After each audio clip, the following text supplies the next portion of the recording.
Celebrity hair plantation centre ను ప్రారంభించేందుకు హైదరాబాద్ కు వచ్చిన మహమ్మద్ షమీ ఓ తెలుగు పాపులర్ యూట్యూబ్ ఛానల్ తో ఇలా మాట్లాడారు.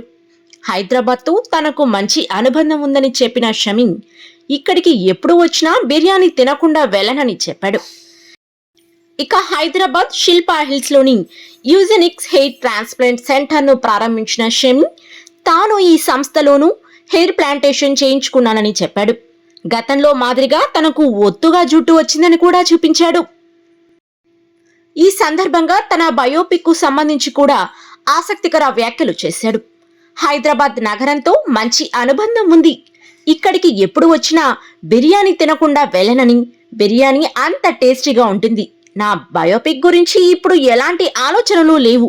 ఒకవేళ తీసినా ఎవరు నటించారనేది కూడా చెప్పలేను. సౌత్ సినిమాలను బాగానే చూస్తాను. తెలుగు, తమిళం అర్థం కాదు కాబట్టి డబ్బింగ్ అయిన మూవీస్ చూస్తుంటాను. సౌత్ లో ప్రభాస్, జూనియర్ ఎన్టీఆర్ అంటే చాలా ఇష్టం.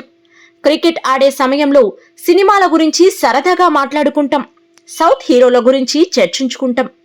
నా హెయిర్ ప్లాంటేషన్ బాగానే జరిగింది. గతంలో కంటే బాగా జుట్టు వచ్చింది.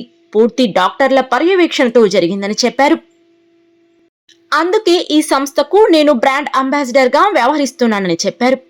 నేను చేసుకున్న తర్వాత రిజల్ట్ చూసి ఈ నిర్ణయం తీసుకున్నానని మహమ్మద్ షమీ చెప్పుకొచ్చాడు. వన్డే ప్రపంచ కప్ 2023 అనంతరం మహమ్మద్ షమీ భారత్ జట్టుకు దూరమయ్యాడు. చీలమండ గాయంతో బాధపడుతున్న అతను ఇంగ్లాండ్తో 5 టెస్టుల సిరీస్ కి దూరంగా ఉన్నాడు.